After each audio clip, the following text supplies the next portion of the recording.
Hi, and welcome back to part 6 of Let's Play Crash Bandicoot n.sane Trilogy. When the last part we collected half of the gems we need to go back and recollect.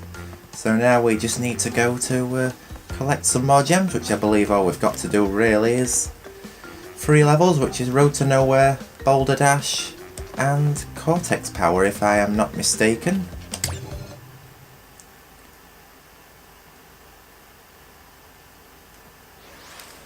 So here we go with this. So invincibility straight away. Road to Nowhere fortunately is not as hard a level as the high road, which, oh gosh, the high road, that's an absolute nightmare. Well, it's been made a nightmare in n.sane Trilogy, I will say.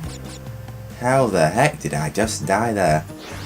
I like the way that Coco throws a computer up when you die.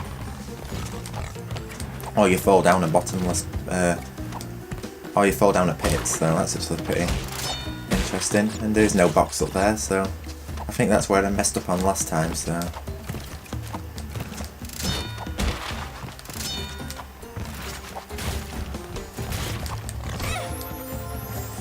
Well, why do I keep dying? I did not do this bad in the last part, and I'm going to have to put another menthol sweet in because, as I say, throat. It's not been too good lately. Fortunately, these levels are not a coloured gem level. Imagine if the high road was a coloured gem level, that'd actually be a... Oh, I can't even imagine it. That'd just be awful.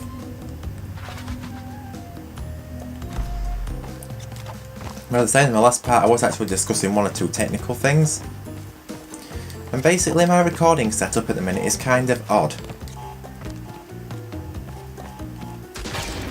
Because I actually have 3 parts of my recording setup, which is of course all my consoles, or the console that I use to record off, so in this case the PlayStation 4, and I have my screen and my computer all on 3 different walls of the room, so not everything's together like in most other recording setups, so, or gaming capture setups, so it's actually made it a little bit awkward. So I'm probably the Guinness World Record holder right now for having the world's longest cable lengths. However, it does kind of work. As I say, I'm using the voice recorder on my Samsung Galaxy S6 at the minute. So that's what's recording the commentary. And I also have the Elgato HD60S. And in terms of a screen, because I actually have the consoles and the screen that I'm facing on opposite walls, because I don't exactly have a TV in that sense. Instead, I use one of those sort of like overhead projectors, like what you have in classrooms and people put in man caves and theatre rooms and stuff like that. I don't know why, that's just what I like, because I actually like the big screen experience and it's not exactly expensive as well, so I decided to get a projector instead of a TV or a monitor. So that's opposite to the console that I'm recording off, and as I say, on the adjacent wall, that's where my computer is, so I'm running like I think it's a 7.5 metre HDMI cable round to that, which I have going through a HDMI splitter. One goes to the, of course, into my amp, which basically drives my surround sound system, my home theatre system, and eventually goes up to the projector, and I also have another cable going to the Elgato on the other wall, so it is kind of like an odd setup. So I say computer's adjacent to the consoles, screen's opposite the consoles I'm recording on and where I'm sitting, and I'm using my voice recorder on my Samsung Galaxy to record commentary, which I'm pretty sure nobody else really does in their Let's Plays, so that's actually kind of odd. But at the end of the day, like I previously said, it works. But as I said before, I've got a new microphone, so I'm going to need to get another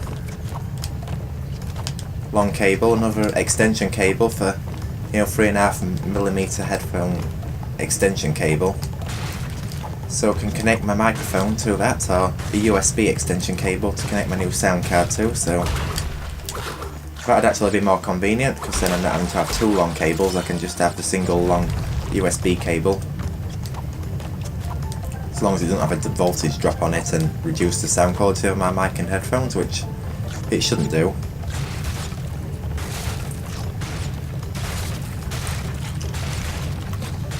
And I'm going to get struck here, I can tell. Yes, that's actually the first time that this has probably happened in since I've started playing n.sane Trilogy. I say all you got to do is touch the sides once, or just like, you know, sort of like let go of the D-pad or the analog stick. I actually use the D-pad because I actually enjoy using or I feel more comfortable using the D-pad, or I can get better precision using the D-pad, because I've actually grown up using the D-pad for games like Crash and Spyro. Don't get me wrong, for racing games and let's say first person shooter games and stuff like that, I do use the analog sticks, of course, because of course they would be absolutely horrible to play with the D-pad. However, platforms like this, I always use the D-pad. Apart from one or two exceptions like Ratchet and Clank game, you can't use the D-pad, you have to use the analog sticks, because you actually have to use the D-pad to select weapons and stuff like that. And not only that, and I was not paying attention because I was actually checking if my recording was still recording, because that has actually turned into something I've been really sort of paranoid about now, that my recording is not going to record. Knowing that it's happened to one or two others before and it's happened to me once, or it hasn't recorded properly.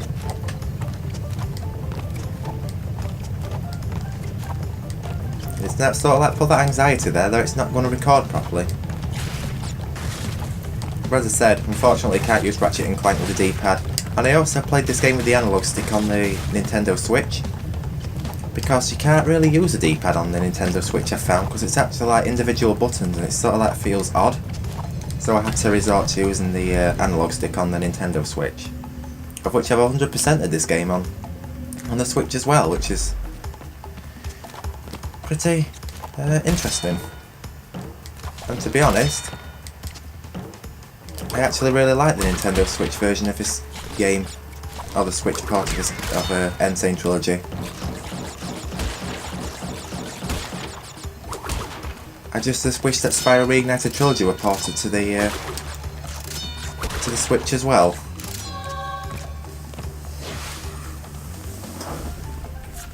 Of which it hopefully one day should be. Although I can't exactly see any technical reason why they shouldn't be able to port Reignited Trilogy to the Switch. Because as I say, I think Reignited Trilogy is a really good game. And I do actually like it better than this, even though I am actually a die-hard Crash Bandicoot fan, and have been since about the age of 4. But they just seem to have nailed everything totally fine with Reignited, hence why I like it so much. And frustratingly, the recycling truck has come into the street again, when I am recording.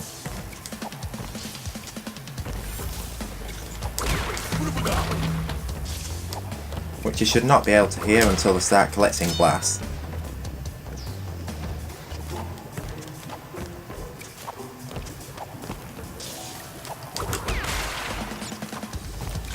However, it can make some noise, and that's twice now, or 3 times when I've been recording, that the recycle truck has actually decided to come.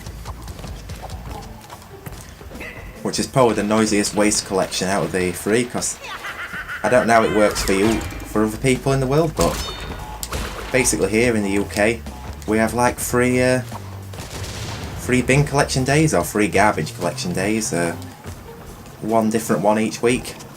So of course we have the general waste, we have the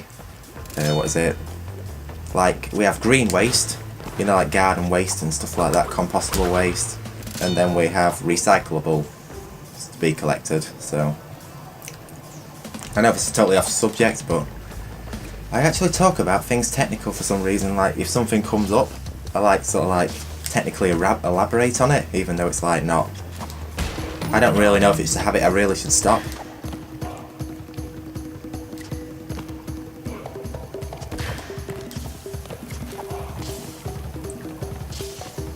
Well, like when something happens, or something's like going on, I have to like sort of like technically explain it. So that's actually always been a thing. It's like when I'm doing presentations and stuff, I always make them too long, because the reasons why my presentations end up too long is because I don't briefly explain everything. I proper like elaborate on everything. So if any of you was, let's say for example, to DM me, please expect a long answer, because I just like go too far. I really need to try to shorten them and really try to explain the essentials instead of go like talk too much about probably things that are relevant, or try to elaborate on it too much, which you probably all understand anyway, because that's actually always how I like talk about things. I don't know why, it's just the way I do it. So we've got all 42 crates here.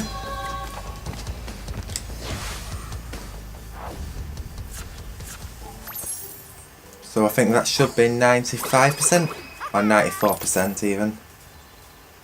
Yeah, 94%, which is actually kind of weird that you only get 1% when you collect a gem. Which of course some of the gems actually can be quite hard to collect in this game. So that wraps up part 6. Because as I say, I don't want to make these parts too long, and I'm thinking that in part 7 I'm going to do the 2 bonus levels, which will be Whole Hog and Fumbling in the Dark, and then in part 8 I'm going to do Stormy Ascent, which should be pretty challenging but hopefully pretty fun, so please stay around for that one, because it sure is going to be a fun challenge, I guess. As I say, I've got other things to sort before I record the next parts, like I'm going to have to re-record Nasty's World, because as I said in the last part, it didn't turn out well, it all recorded in red.